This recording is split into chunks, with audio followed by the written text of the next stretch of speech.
When elite mercenaries steal genetically unique horses from a remote ranch, they don't realize they've crossed the wrong woman.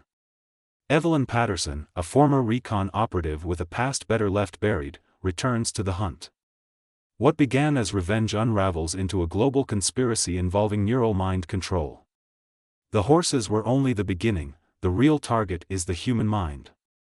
Evelyn becomes the last barrier between free will and total digital submission. Stay with us to find out how the story ends, and don't forget to subscribe.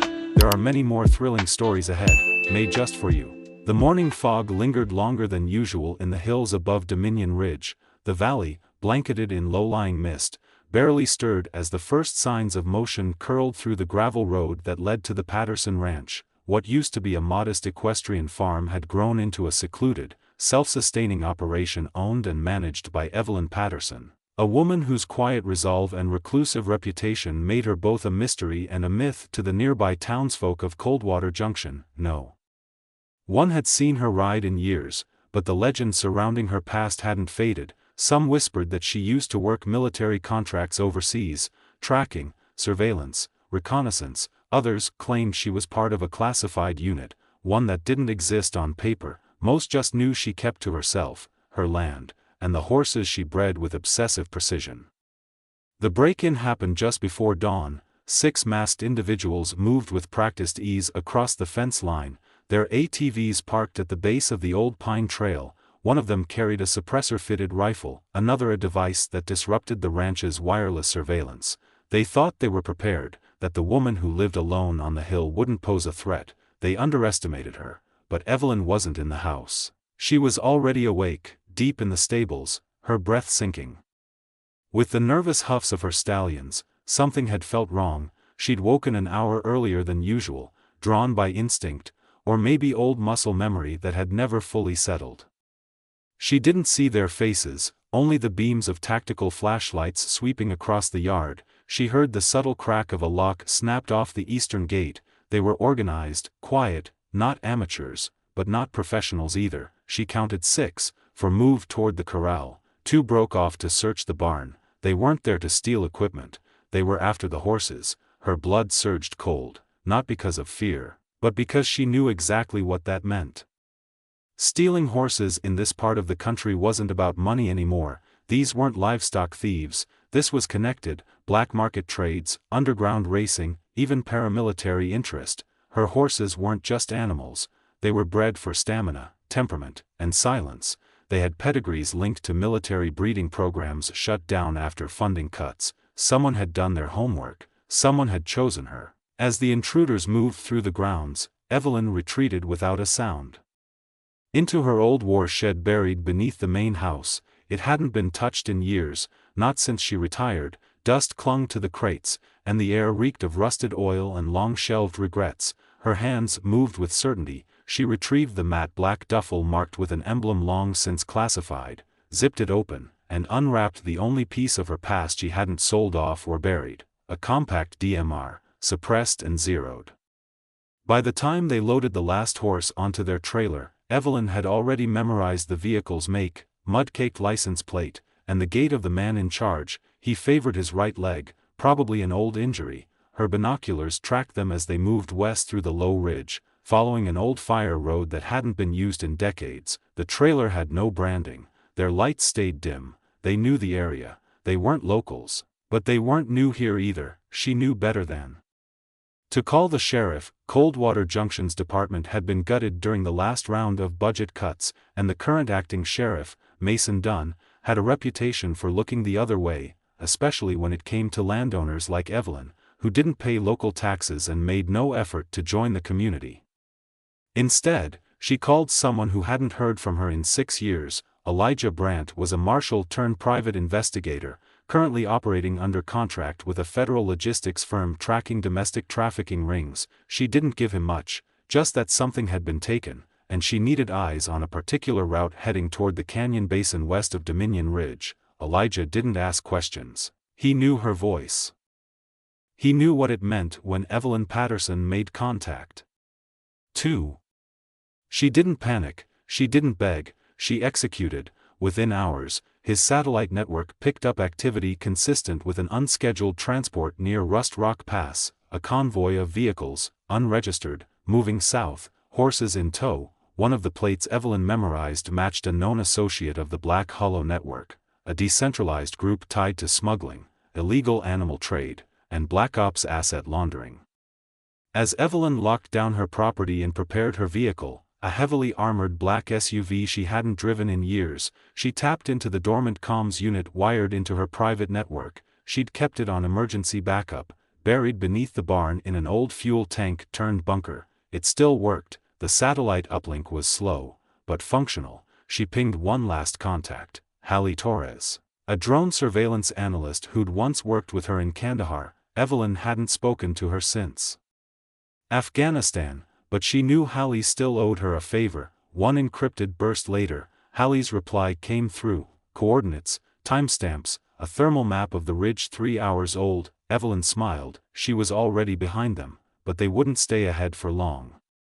She left at dusk, traveling alone, no badge, no backup. She didn't need it. She wasn't chasing criminals, she was reclaiming what was hers. Every bump of the road, every winding mile through the narrow switchbacks, sharpened her mind like the edge of a blade slowly drawn from its sheath. She passed Coldwater unnoticed. No one waved, no one saw her. By the time she reached the high trails, darkness had swallowed the valley. Her dashboard flickered, syncing with her drone feed as Hallie's latest burst painted a new picture: activity near a decommissioned railway depot once used by freight companies before the lines shut down. The perfect location: remote, disconnected, legal gray zone. Evelyn parked a mile out. She moved on foot, silently threading through brush and stone, avoiding the floodlights that had been haphazardly strung between trees and metal scaffolding. She saw them: 3 trucks, 2 trailers, 1 temporary pen fashioned out of salvaged fencing. The horses were there, frightened, pacing, but unharmed. The men guarding them wore comms gear and carried high-end suppressors. Not your average thieves. She counted 8. One of them argued with a man on a satellite call, mentioning Phase 2 and additional cargo arriving by morning. Evelyn's stomach tightened. This wasn't just about horses anymore. They were part of something larger, possibly a cover, possibly a shipment that required distraction. Whatever it was, she'd stumbled into more than just a robbery. She stayed low until the shift rotated, then retreated back to her vehicle, knowing she couldn't take them all alone. Not yet. She needed time, she needed leverage, and she needed to know who ordered this hit. In the coming days, she would travel between old allies and new enemies, piecing together fragments of a deeper conspiracy that ran through local governments, private contractors, and international interests. But tonight, as the wind shifted over Dominion Ridge and the silence settled once more across the high hills, Evelyn Patterson stood beneath a starless sky with fire in her chest and clarity in her mind. This was no longer about what was stolen, it was about who had come for her, and why they thought they'd get away with it. By the next morning, Evelyn had already driven 6 hours east, bypassing every gas station, avoiding traffic cameras, and steering clear of major roads. Her destination was an old salvage yard on the outskirts of Barrafield, a forgotten industrial town where information flowed faster than police response. It was run by Jonas Creeley, a semi-retired smuggler who once helped her transport reconnaissance drones under UN cover. He owed her not just favors but survival itself. Evelyn knew Jonas kept his ear to the ground and had connections with every kind of misfit you wouldn't want in your neighborhood. He also ran a side hustle, fabricating new VINs for stolen vehicles and facilitating digital identity scrubs for high-paying clients who needed to vanish. If anyone knew who was moving horses through Black Hollow routes, 3. It was him. The yard smelled like scorched metal and diesel-soaked secrets. Evelyn didn't have to speak when she arrived. Jonas saw her silhouette from the office window and knew something had gone wrong. He stepped outside, older now, leaning heavier on his right hip, and gave a single nod before unlocking the side door to his back room. Inside, past racks of radios and reconditioned hard drives, was the private server he rarely powered on. Evelyn handed him a sealed envelope. Inside, a burner phone with a string of time-stamped coordinates, drone footage, and voice capture from the Rust Rock depot. Jonas ran it all through his parsing software, isolating voices, filtering noise.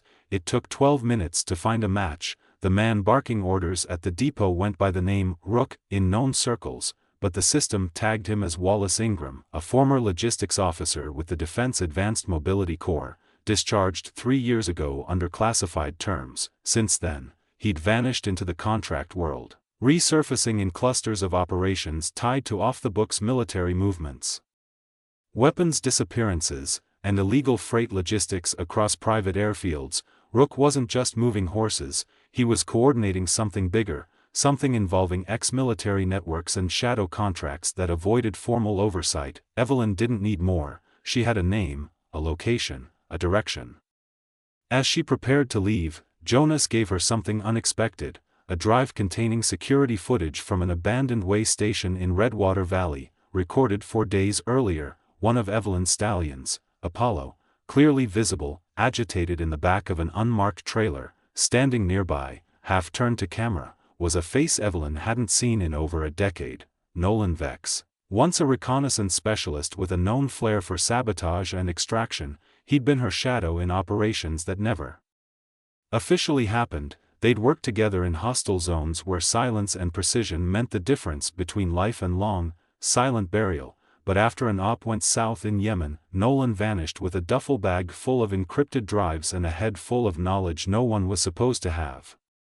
Evelyn hadn't thought of him in years. Seeing him now, on her case, near her horses, shifted everything. This wasn't random, it wasn't just black market theft, there was intent. Someone wanted her involved, someone was drawing her out, and if Nolan was part of it, then the threat wasn't just logistical, it was personal.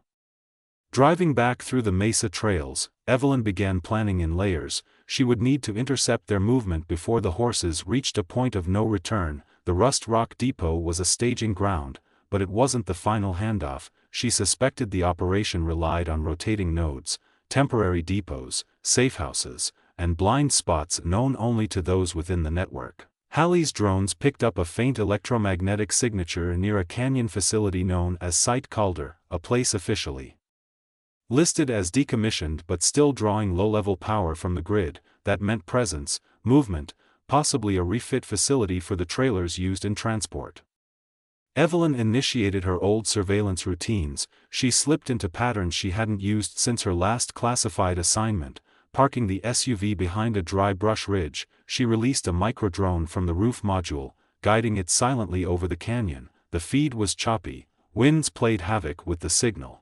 But through the distortion, she spotted movement, a convoy, 2 trailers, smaller than the original secondary shipment. She counted 4 handlers, one of them wore a shoulder patch sheet only seen once before, stitched with a faded Raven icon. Unit 77, a defunct counterinsurgency group officially disbanded 6 years ago. Another layer, another lie. Whatever was happening out here, it was being run by people who were supposed to be ghosts. She moved fast, descending the ridge as shadows stretched long across the valley. There was no margin for hesitation. She didn't go in guns blazing, she wasn't after spectacle. She knew how to dismantle operations surgically, quietly. She cut the perimeter power first. 4. Using a spike from her old tactical sat link to overload the temporary junction box they'd set up, then she waited. The sudden blackout scattered the guards. In the confusion, she moved, approaching the side trailer where she knew the horses would be. 2 stallions, one of them hers, began to panic. She placed a hand on the side panel, whispering nothing, but steadying them all the same. Her presence calmed them. She unlatched the lock. Freedom was seconds away. But then she saw him, Nolan, across the lot, not surprised, not alarmed, almost expectant. He made no move to alert the others, just stared, unmoving, as if testing how far she'd come. Evelyn froze for a fraction of a second, weighing the next move. A noise. Too close. Another guard circled back. She had no choice but to retreat, melting back into the dark without completing the extraction. She hated leaving them, but she knew this wasn't the right strike. Not yet. There was more to uncover. Back at her safe zone, Evelyn downloaded the drone footage. Every interaction, every face. She replayed the moment with Nolan. His expression, his stance, something was off. He wasn't leading, he was monitoring, observing her, which meant someone else was pulling the strings. She reached out to Hallie again, requesting a data sweep on Nolan's last known affiliations, any recent offshore transactions, digital patterns that suggested coercion or surveillance. The response came with a timestamp and a keyword she hadn't heard in years: Project Halberd, a defunct program, shut down after legal blowback from unauthorized experiments involving animal behavior tracking and neural pathway stimulation for tactical use. It was banned, buried, erased, but the horses Evelyn bred had ancestral ties to that program. She'd never used the tech, never approved it, but others had, and now someone was trying to reclaim what they thought belonged to them. She didn't sleep, there wasn't time, the next moves had to be fast, quiet, surgical. The deeper she dug, the clearer it became: this wasn't just a theft, it was a reacquisition, a recall on living property someone believed still carried buried value, and she, Evelyn Patterson, had unknowingly held the last key to a program that never died, only evolved in the shadows. As the desert night hummed with wind and silence, she knew the game had changed. Her horses weren't just victims, they were the leverage, and whoever was orchestrating this, Rook, Nolan, or someone even deeper, was building something far more dangerous than a black market trade. They were rebuilding a network, and they had just made the mistake of trying to do it on her land. The early light cut through the fog in thin lines, slanting between the rusted ribs of transmission towers long abandoned on the outskirts of Calder Ridge. Evelyn watched the sunrise from behind the tinted glass of her SUV, unmoving, her eyes calculating the terrain, the angles, the patterns of movement still burned into her mind from last night's failed extraction. She wasn't angry, she wasn't surprised, she was focused. Every setback in her life had sharpened her edge, not dulled it. That was what separated her from the ghosts who thought they could resurrect a program by ripping pieces from her past. She had once been a soldier, then an operator, then a consultant, until titles stopped mattering and only purpose remained. Now, once again, Evelyn Patterson had a mission, not for country, not for government, for herself, and for what they'd stolen. Hallie's data dump came through encrypted across a burned channel she hadn't used in 7 years. The file was simple: one name, Dr. Malcolm Wren, biotechnologist, once lead on neural imprinting programs under Project Halberd, supposedly dead. His death was ruled a suicide in a Berlin apartment after whistleblowing claims emerged in classified circles. But now, Hallie's probe caught something else: digital traces. Secure emails routed through bounce proxies, all originating from a secure facility. Listed under a private tech incubator called Vezinex Biosystems, registered offshore but operating stateside under various shell names. And the signature embedded in those emails? 5. Wren's, verified through a double-check hash on a biometric stamp Evelyn once personally created for internal clearance checks.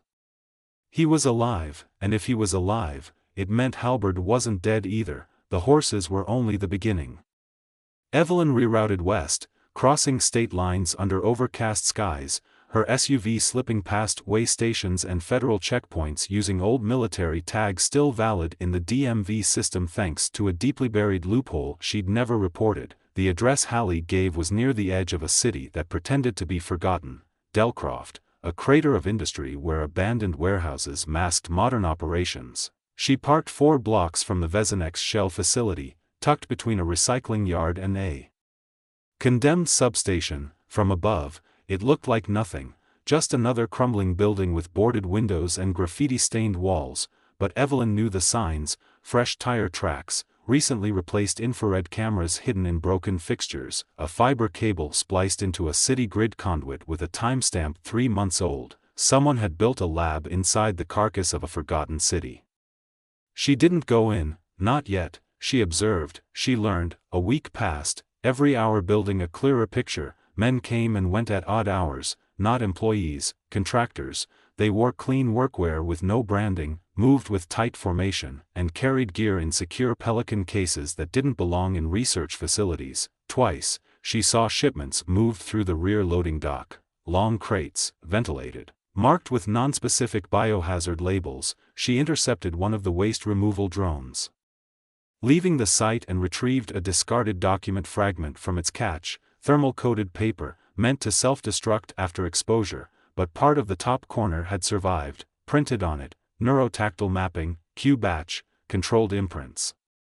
Her blood ran cold. Q-batch referred to the last known imprint sequence for Halberd's original line, the one terminated after trial animals displayed extreme stress responses and unpredictable aggression. If those imprints had been activated again, someone was trying to reprogram behavior through neural redirection, and her horses, the ones bred with legacy bloodlines, they weren't just stolen. They were being turned into prototypes, weapons, tools. Evelyn prepared a soft breach, no explosives, no direct engagement. She knew she couldn't burn the facility without drawing heat from the wrong direction. She didn't need destruction, she needed proof, enough to track the next step in the chain, enough to stop this at the root.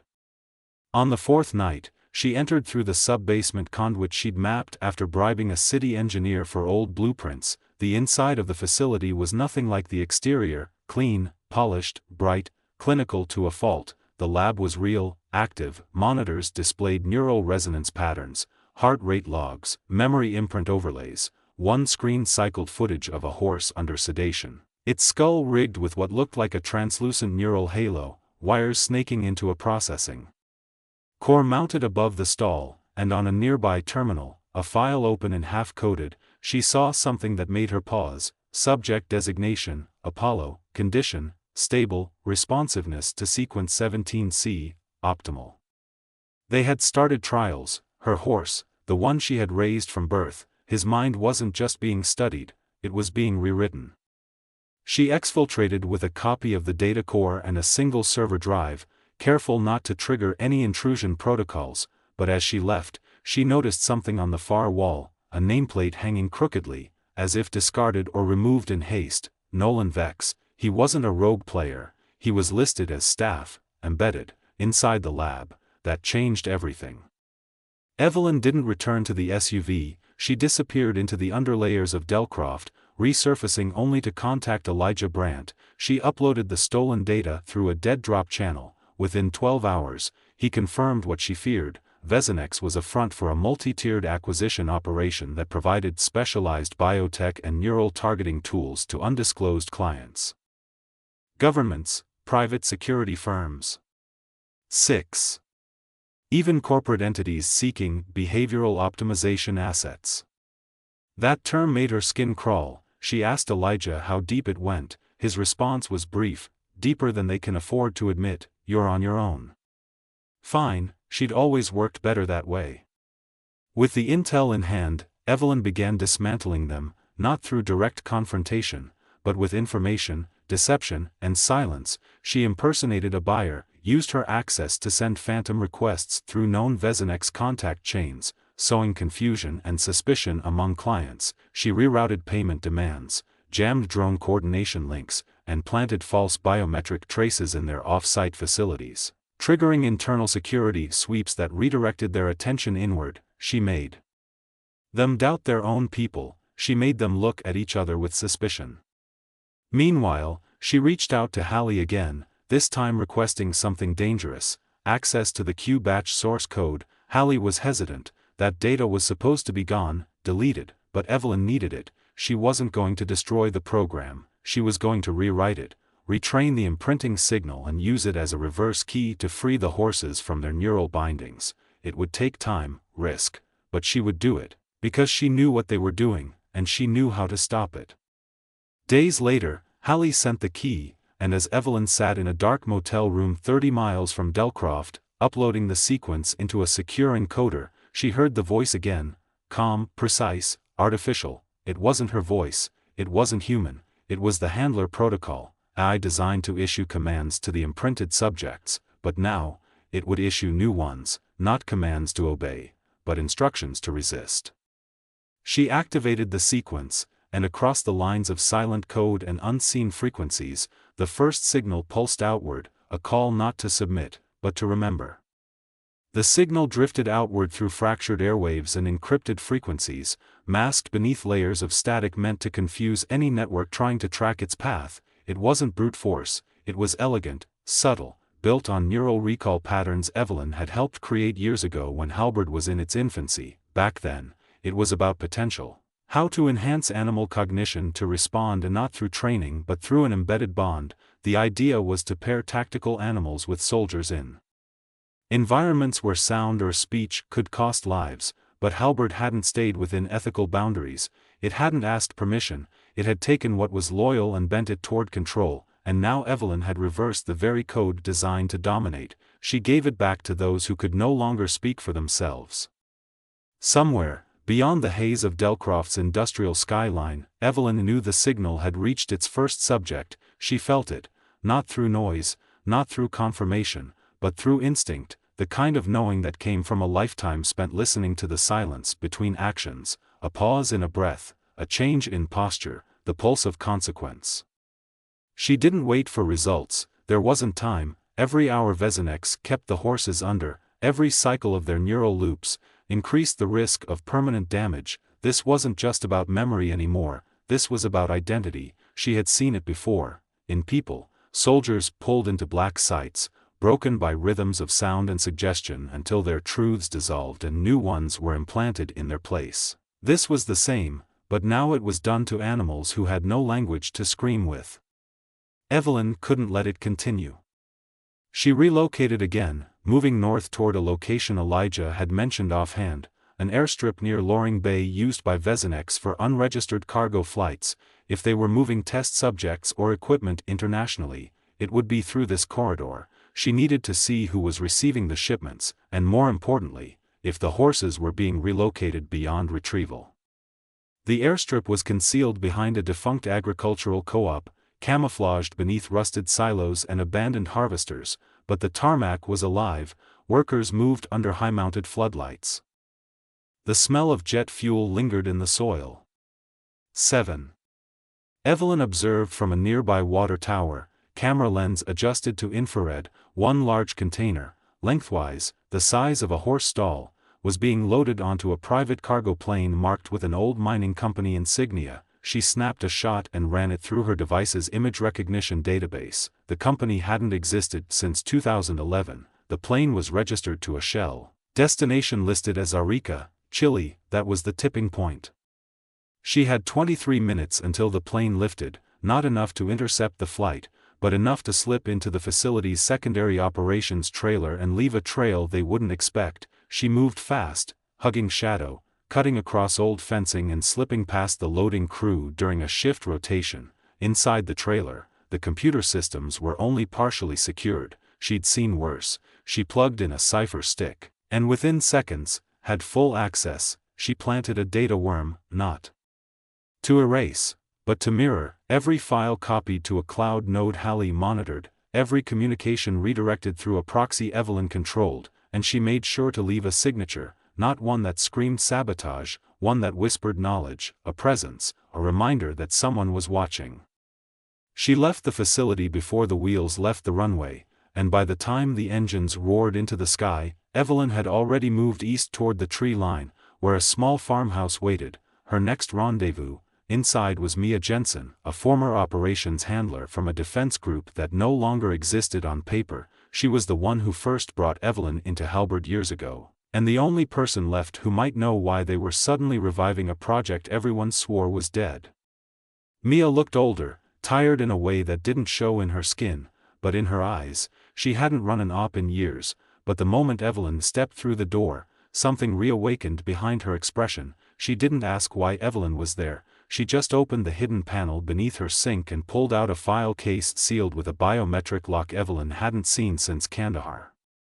Inside were records, real names, site schematics, and something Evelyn hadn't expected, a manifesto, written by Wren. It wasn't just technical, it was philosophical. He spoke about shaping loyalty at the neurological level, of removing the volatility of human choice from operational strategy. He saw the horse as the ultimate instrument of trust, of obedience, of memory. He believed they could become the next phase of integration between organic and digital forces, not simply ridden, but bonded to command frequencies, responsive to nonverbal input, able to predict threat vectors faster than human reaction time. It was madness wrapped in poetry. Evelyn flipped through the final pages and saw the last name on the list, her own, not as a subject, as a variable, a control case. the only person who had rejected the activation protocol. That's why they came for her, not just to retrieve the horses, to test the limit, to see if her connection, her refusal to submit, could be overridden. She was the final experiment. Evelyn burned the manifesto, not in anger, but in necessity. She couldn't afford it being found, not with her name etched into every page like a challenge.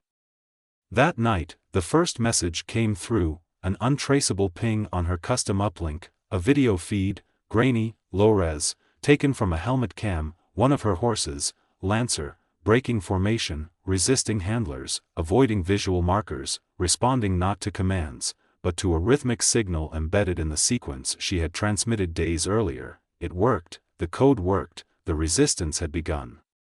But so had the retaliation. Within hours, she received intel from Elijah. Vezinex had labeled her a domestic threat, her name was being passed around in private security forums, contractors were being offered bonuses for her capture or termination, and worse, Project Halberd wasn't operating in isolation anymore. A foreign stakeholder had entered the chain, one with interests in tactical asset convergence and behavioral weaponization. The stakes had evolved beyond horses. This was now about testing control across species. 8.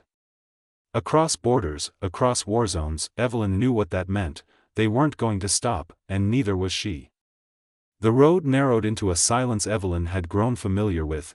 No cell towers, no artificial hum of cities, just wind against the windshield and the dull throb of tires on gravel. She drove without headlights for the last mile, knowing eyes could be anywhere now, drones, contractors, maybe even automated recon units. If Vezinex had escalated fast enough, her name wouldn't just sit in a private forum. It would bleed into unofficial watch lists, whispered between mercenary groups and contract bounty networks where reputation was both currency and threat. She stopped where the forest thickened, where satellite coverage failed and only those who had walked this land by instinct knew how to move through it. There, in a clearing near a fire-scarred cedar tree, Evelyn found what she was looking for, a signal repeater disguised as an old weather station. It was one of Halley's, passive, off-grid, used only in emergencies to bridge long-range tactical channels without detection. She pulled a wrapped package from under the passenger seat, one of the mirrored drives from the airstrip, now loaded with a synthetic breadcrumb trail. She uploaded it, one flick of a switch, one encoded burst. Somewhere, half a world away, an analyst working for a foreign syndicate would find the planted files. The logs would appear genuine, the tracking data plausible, but the routes, the algorithms, the behavioral signatures, they'd all point to a different facility, not the one Evelyn intended to hit, not the one housing the central Halberd prototype, but a decoy, a defunct testing site near the Gulf. Long since gutted and buried under layers of corporate misdirection, she wanted to scatter there. Focus, make them second-guess their own records. Time was her only ally now, and confusion would buy her just enough of it.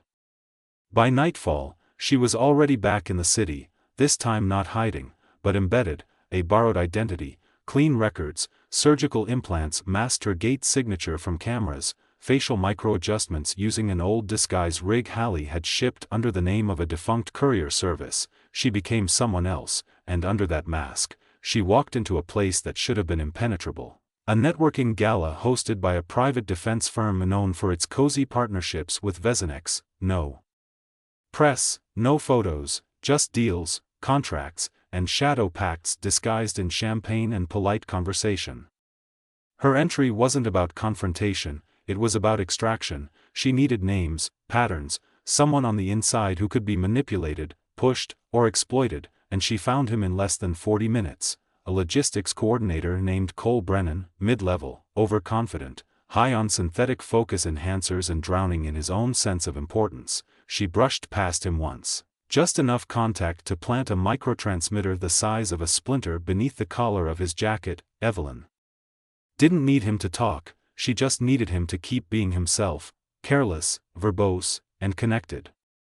Within 12 hours, she had access to his entire messaging history, internal memos, time sheets, transport schedules. What she found shifted everything.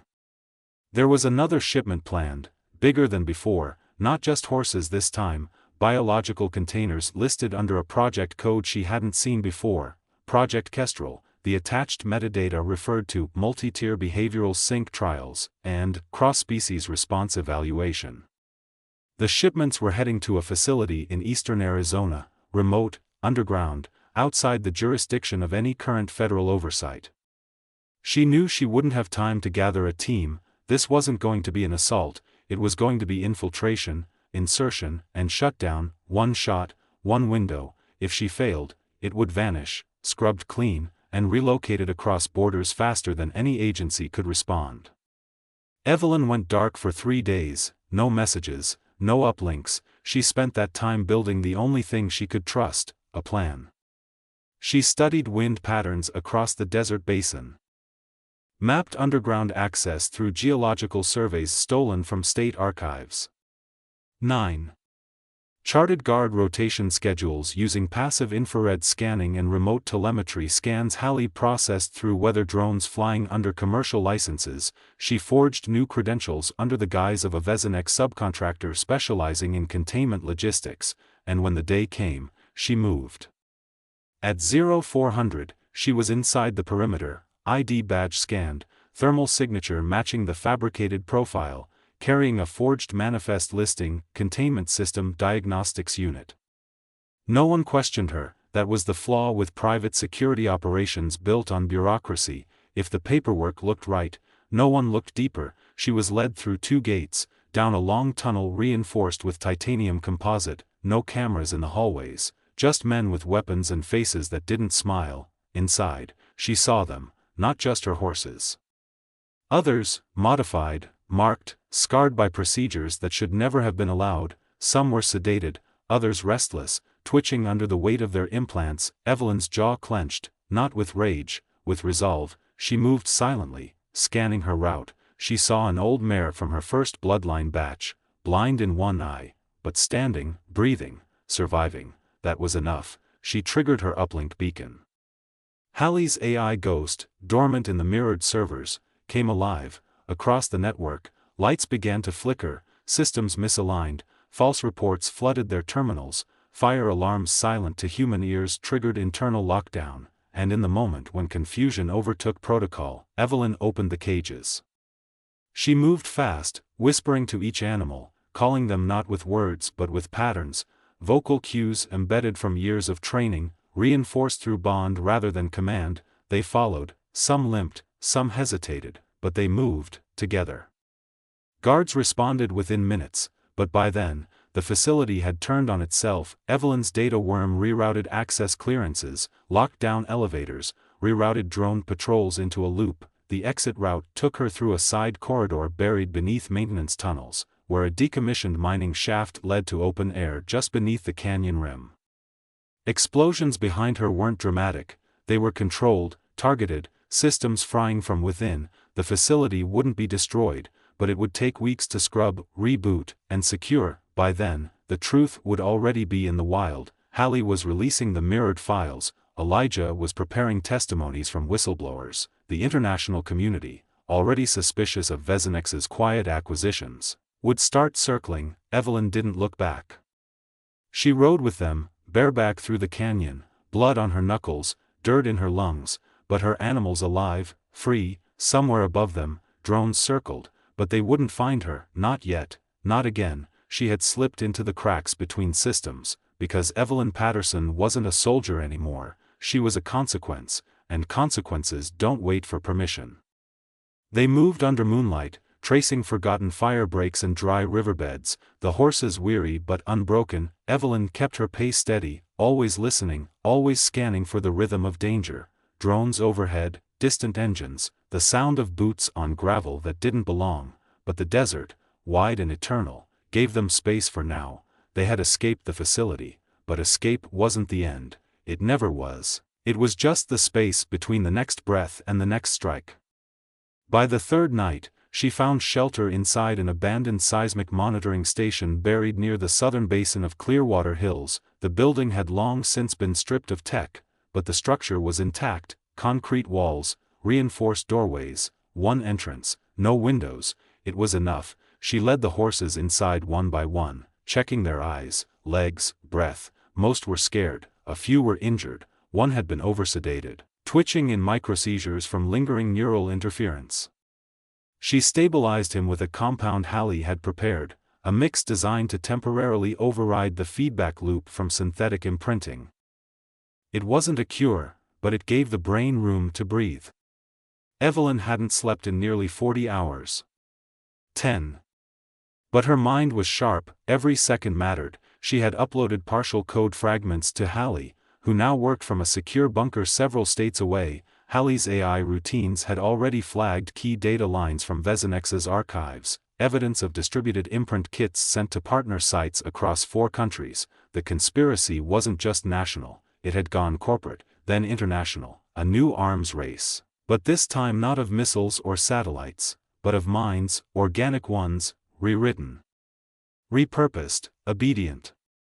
The horses Evelyn had rescued weren't just proof, they were priority assets. If Vezinex or its clients realized they'd been recovered, they'd activate trackers. If any remained functional, or worse, they'd deploy recovery units trained to treat the animals as property, or liabilities. Either way, Evelyn knew they were being hunted. She didn't need confirmation, she felt it in the quiet, that kind of stillness that only comes before something breaks. She moved quickly, accessing the sat link built into her reinforced field rig. A ping came through. Elijah, voice only. His tone was controlled, but urgent. Vezinex was mobilizing, pulling private recovery contractors from as far as Prague. Worse, a name had surfaced in the contracts, one she hadn't heard in years: Arden Vale. A ghost wrapped in war stories, former field commander turned asset broker, known for recovering anything, anyone, anywhere, for the right price. His operations were off the books, usually through third-party shell groups, but his signature was always the same: no traces, no survivors, no retrieval delays. Evelyn had seen his work in Eastern Europe, she had followed his trail in South Sudan, she knew what it meant. Vezinex had just escalated. This was no longer about containment, it was about erasure. She looked at the horses, lying quietly in the cold of the station floor, eyes following her without fear. They trusted her, not because of programming, but because she had never betrayed them. She would not start now. At sunrise, she made her move. A convoy, carefully timed, 3 stolen livestock trucks she'd procured using burner identities and the help of a smuggler contact she hadn't spoken to since Bogota. They would move under the radar, through ranch roads and old maintenance routes that didn't appear on digital maps. Their destination, a sanctuary zone hidden in the highlands of Elkhorn Range, a place she had helped build years ago as a fallback shelter for tactical animals decommissioned after service. It had never been used. Until now.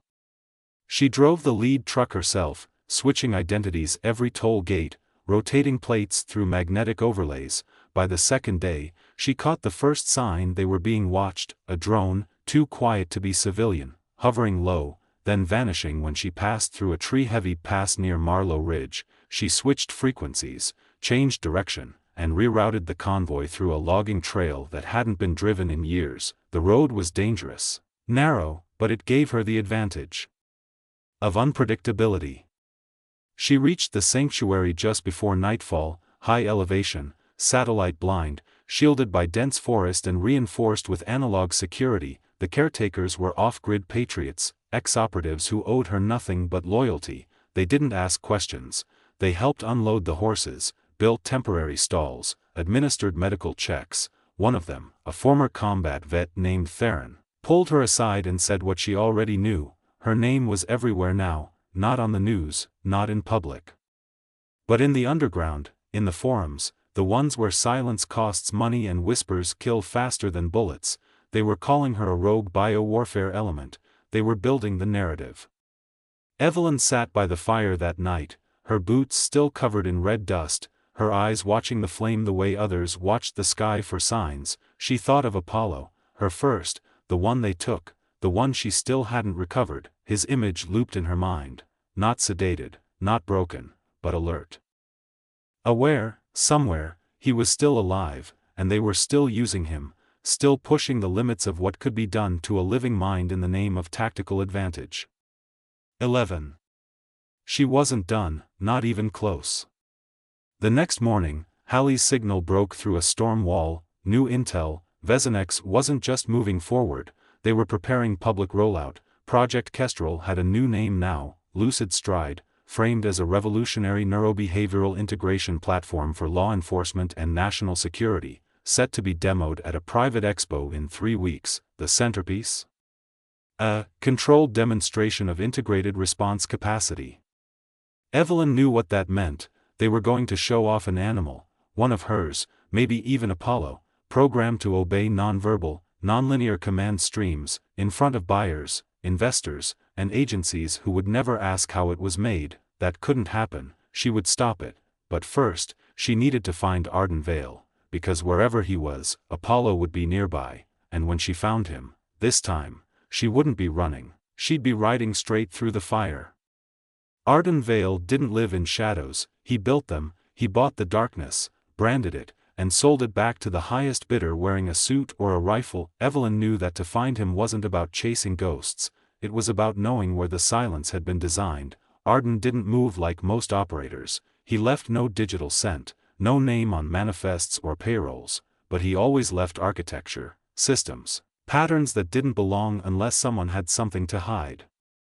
Evelyn began by studying anomalies, non-attributed airspace clearances near testing zones, utility usage spikes at decommissioned military sites, GPS drift errors near places that shouldn't even register on commercial maps. It took Hallie 4 days to filter the noise.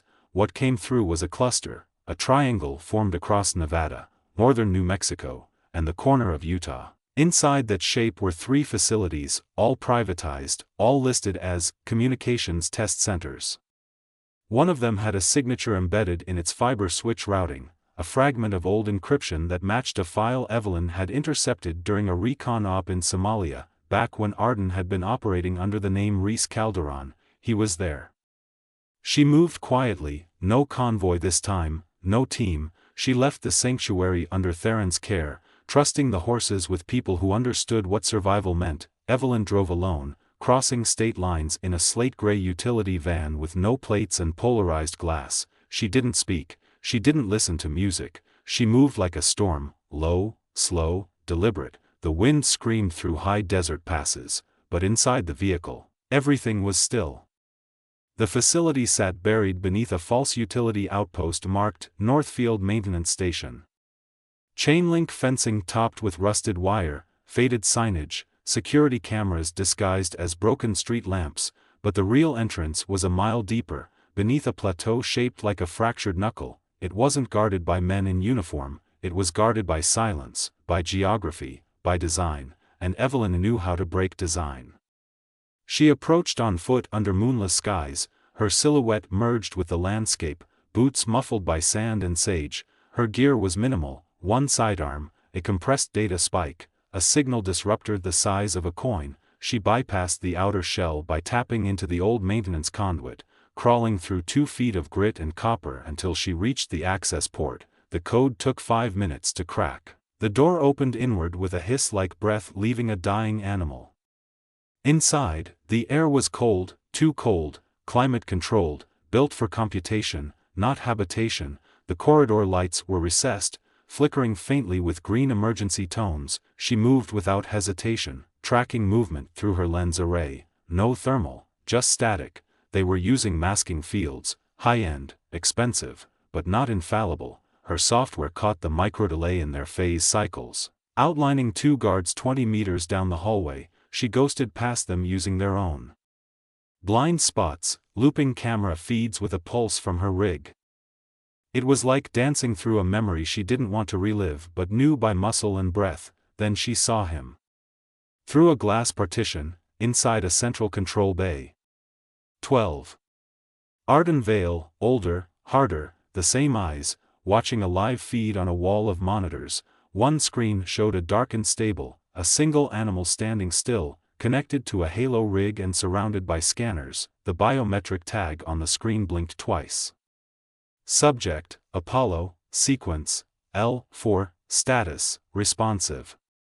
Her hands didn't shake, her breath didn't change, but something in her chest moved, a flicker, not of pain, but of purpose. She didn't draw her weapon, not yet. She needed more, proof, something they couldn't bury. she slipped around the control bay toward the data node, plugging her spike into the feed line, copying everything. Trial logs, response data, neural imprint overlays. Arden was talking to someone, on a secure channel. Evelyn angled her mic receiver, the voice on the other end had an accent, clean, European, talking about a live demonstration window being moved up, 48 hours.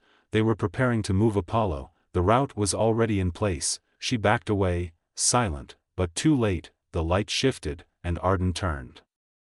Not shock, not alarm, just the faintest recognition. He didn't reach for a weapon, he didn't shout, he stared through the glass, eyes locked on the shadow of a ghost he thought had disappeared with the last classified op she ever walked out of. Then he smiled, slow, deliberate, the way men smile when they know they've lit a fuse no one else can see. Evelyn moved. She detonated the loop disruptor, scrambling the room's surveillance, killing the power grid for 6 seconds, enough. The alarm tripped, but she was already back in the corridor, sprinting through the emergency bypass tunnel. Behind her, doors slammed, lights surged, voices crackled through intercoms. She didn't stop. She burst into daylight, dove into the scrub brush near the northern ridge, and vanished into the land. By the time the facility re-established external comms, she was 70 miles away, back in the van, uploading everything she had to Halley through a stolen government uplink. Apollo was being transferred to the Lucid Stride demo in 36 hours. The transport would be disguised as a veterinary relief shipment. 3 black trucks, no markings, military escort.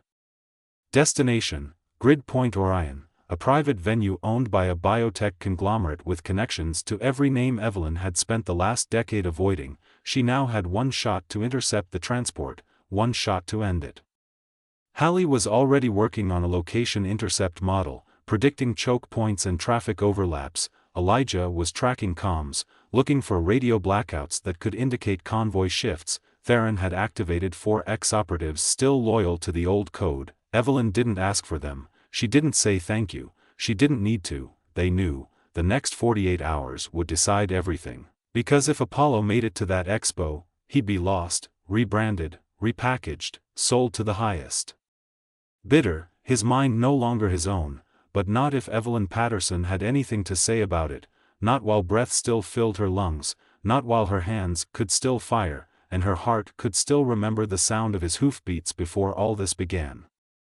The plan was simple, not clean, not safe, not easy, just simple. Evelyn and her team would intercept the convoy at the most vulnerable point, mile marker 209, a forgotten stretch of desert highway carved through a dead zone of signal interference and geological spires that blocked satellite recon. No drones, no eyes, just asphalt and wind.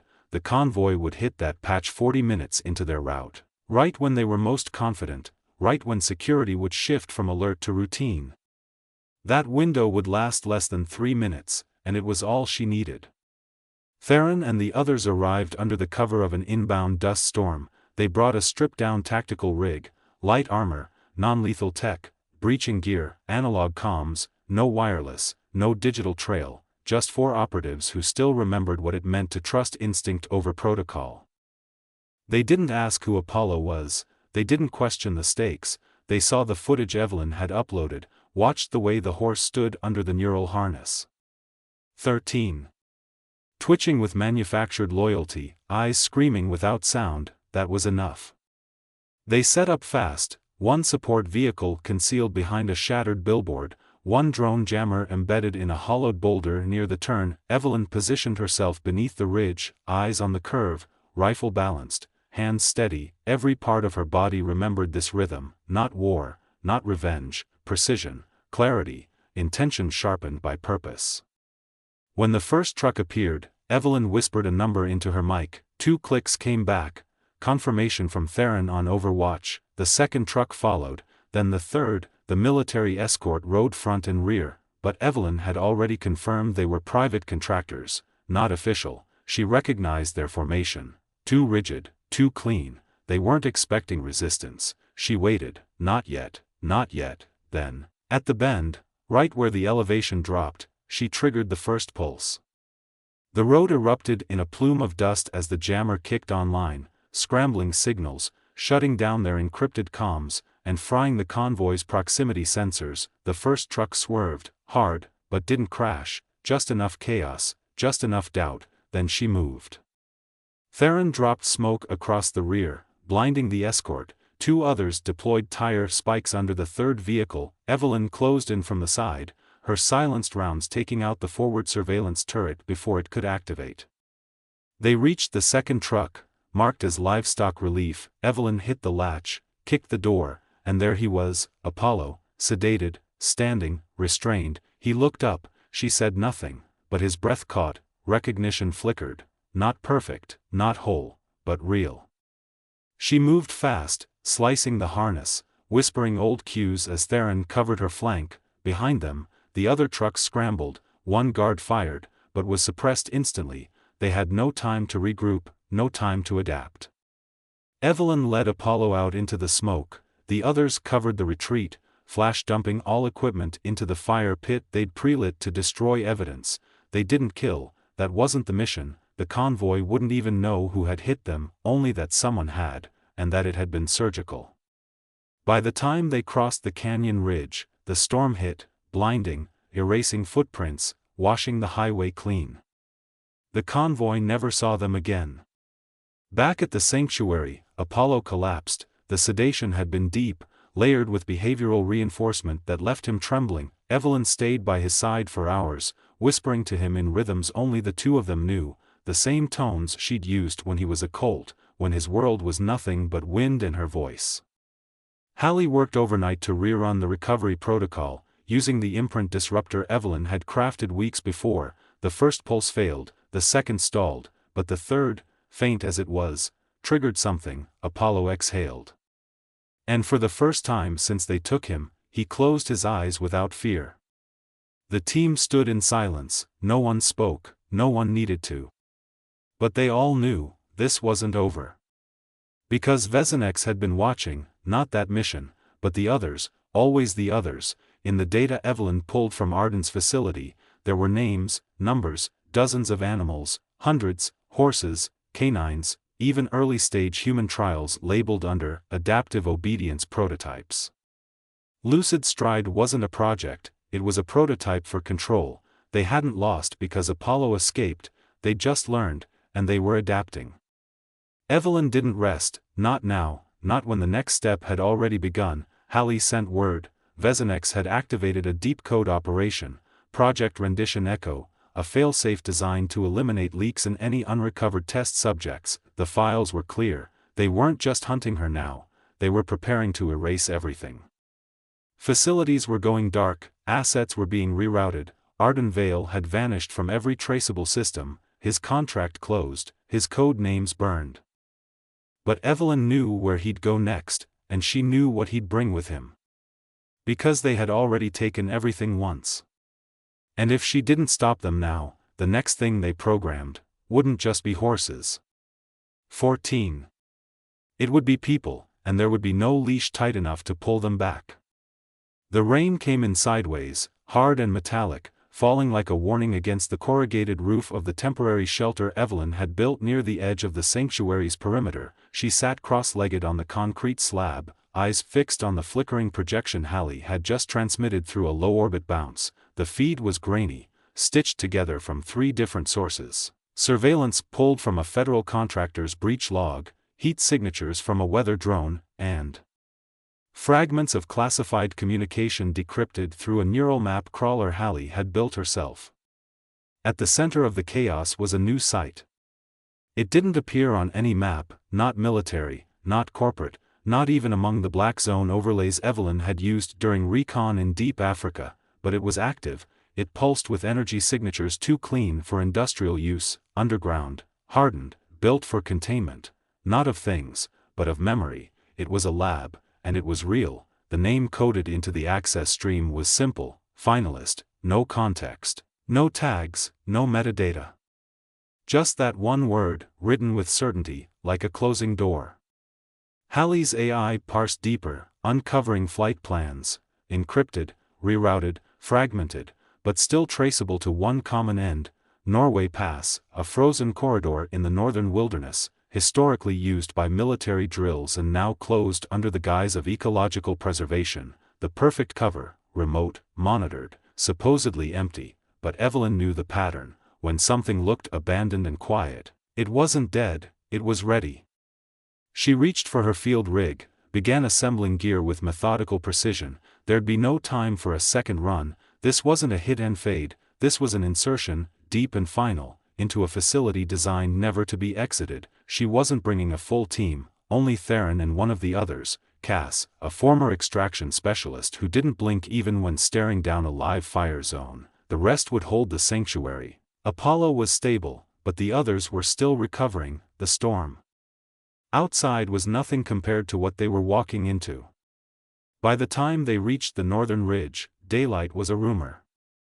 They hiked in under cloud cover, leaving vehicles miles behind, moving through terrain that hadn't seen footprints in years. Thermal cloaks kept them off satellites, anti-drone jammers hung from their belts like sacred relics. Every step felt colder than the last, not from weather, but from the realization that the place they were heading into might be the last experiment Vezinex would ever need to finish. Finalist wasn't just a code name, it was an intention.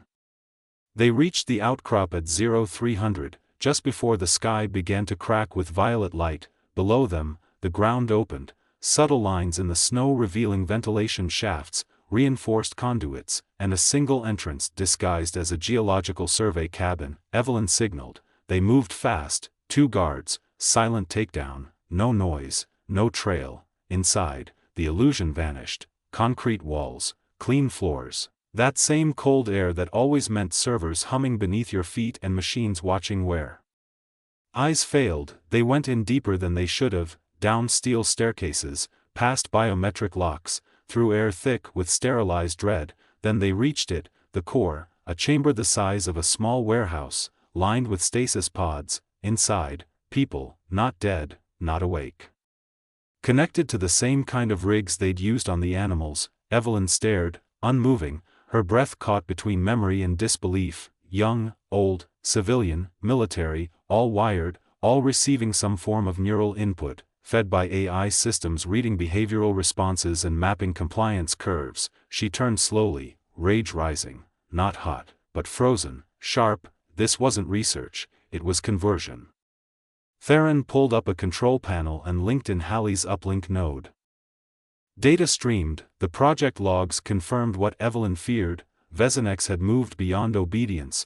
Finalist was a prototype for neural overwrite, not just training, not control, replacement, using human and animal cognition as mirrored frameworks, blending impulse with obedience. 15. Identity with response. If successful, it would change everything. Soldiers wouldn't be trained, they'd be installed. Citizens wouldn't be influenced, they'd be rewritten, and it had already begun. The logs listed test subjects from multiple nations, some missing persons, others tagged as deceased in public records. Evelyn checked one of the files. Name, Harper Vance, a journalist, reported missing 6 months ago after investigating Vezinex's holdings in Nairobi. Evelyn looked back at the pod. It was her, alive, but blank. Something inside Evelyn broke open, not with noise, but with intention.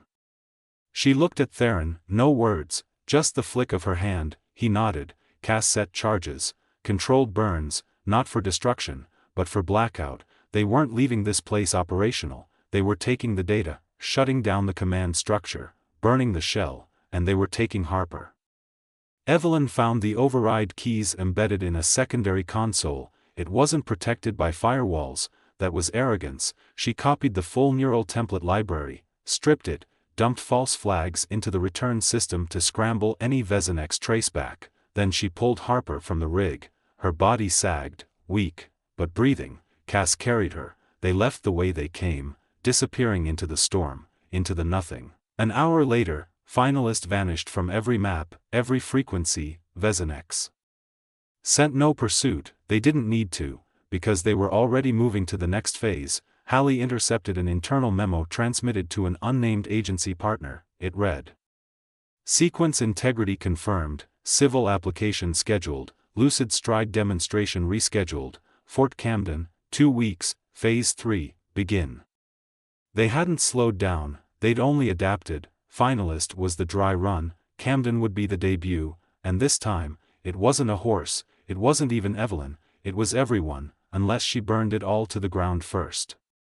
The train yards near Fort Camden hadn't been used for anything legitimate in decades, crumbling rail lines, rust-eaten signage, floodlights that didn't work unless someone wanted them to, but under all that decay, something new pulsed just beneath the surface, too clean, too intentional, too temporary. That's what Evelyn focused on, not the fences, not the men guarding them, but the structure of impermanence, pop-up buildings, modular labs, calm towers with mobile repeaters, and the sound of silence so engineered it betrayed itself.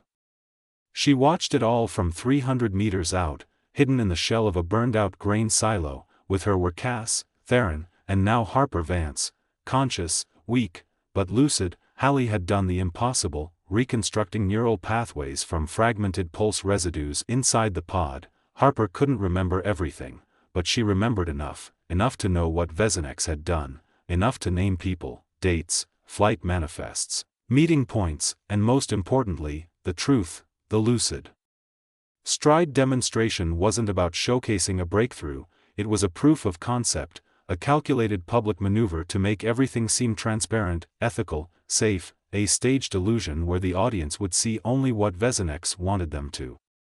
But beneath the surface, in the locked corridors of the staging compound, they were preparing something else. A second demonstration. Unannounced, off the books. Involving a human subject. They called it Phase 3. And according to Harper's fragmented memory, the subject was Evelyn Patterson. Not a clone, not a decoy. Her. Mapped, modeled, digitally sculpted from every file, surveillance clip, and biometrics record Vezinex had ever stolen. They hadn't just used her techniques, they had turned her into a prototype, an obedient shell bearing her name, her movements, her voice, and in front of the right buyers, they'd use it to prove they could duplicate any asset. Overwrite any identity, turn any resistance into submission. The anger didn't come fast, it came slow, cold, focused. Evelyn turned to Theron and Cass, mapped out the assault with nothing but a flashlight, a rock, and a pocket knife on the floor of that silo. No digital blueprints, no satellite recon. 16. Just instinct and history and the way the wind moved through the yard when no one was watching. There were 3 points of entry, only one viable, through the cargo bay near the refrigeration units, beneath the secondary command node. They would enter at midnight, they would move like breath, and they would shut it all down.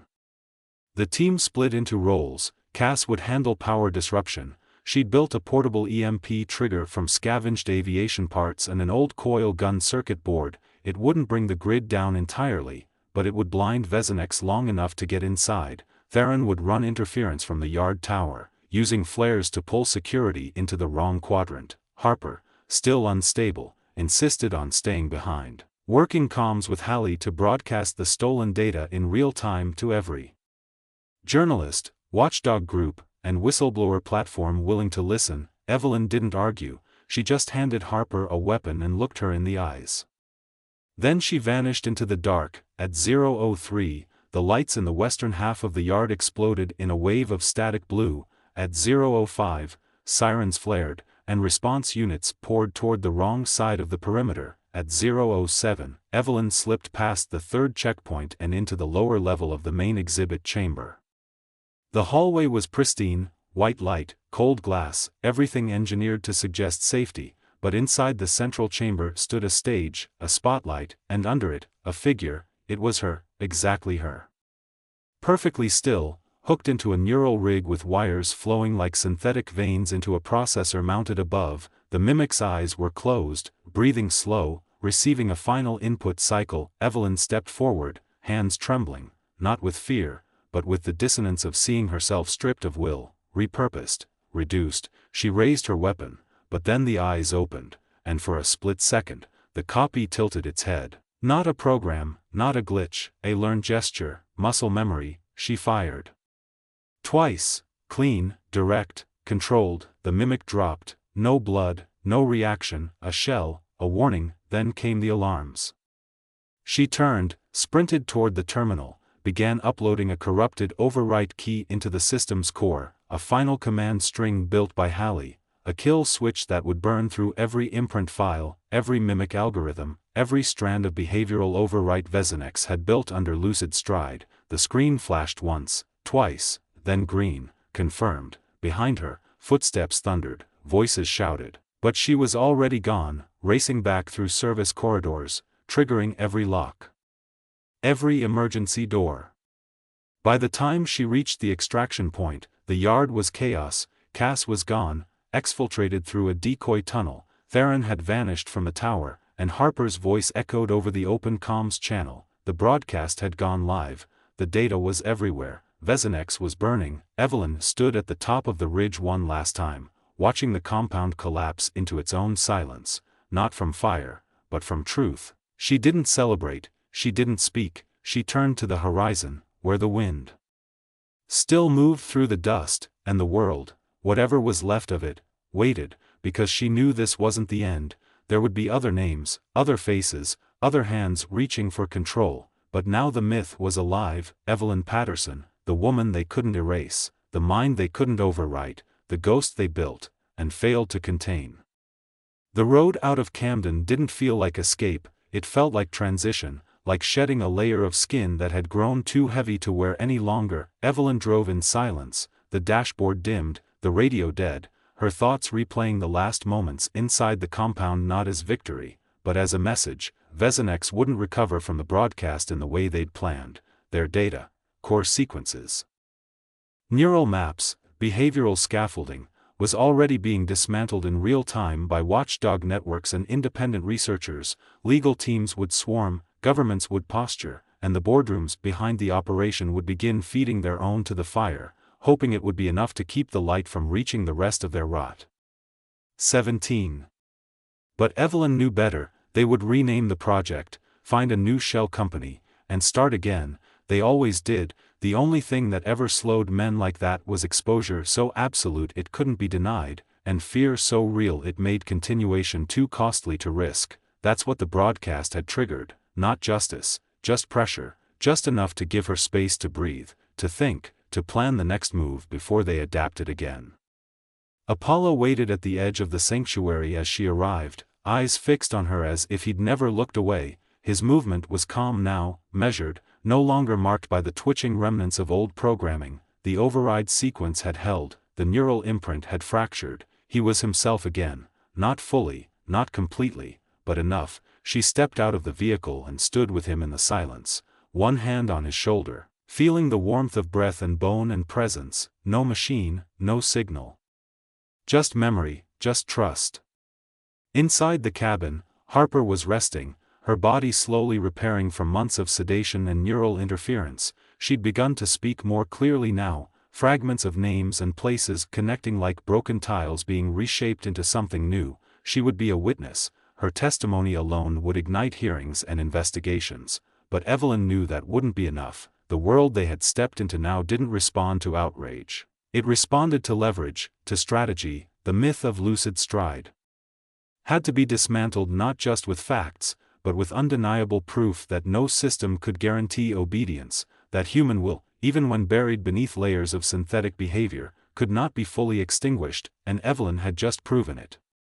Theron was already gone. He'd vanished without a word hours before Evelyn returned, leaving behind only a note folded into the base of his cot. No signature, just the same symbol they used to carve into walls during deep ops, an unfinished circle, meaning the work continues. Cass had stayed longer, helping reinforce the perimeter of the sanctuary, installing analog security layers and reprogramming motion sensors to trigger against unfamiliar gate patterns, not just digital signatures. She said nothing about leaving. She simply walked the northern ridge one morning and didn't come back. Evelyn didn't need to ask why. People like them moved on when the mission became memory. It was survival.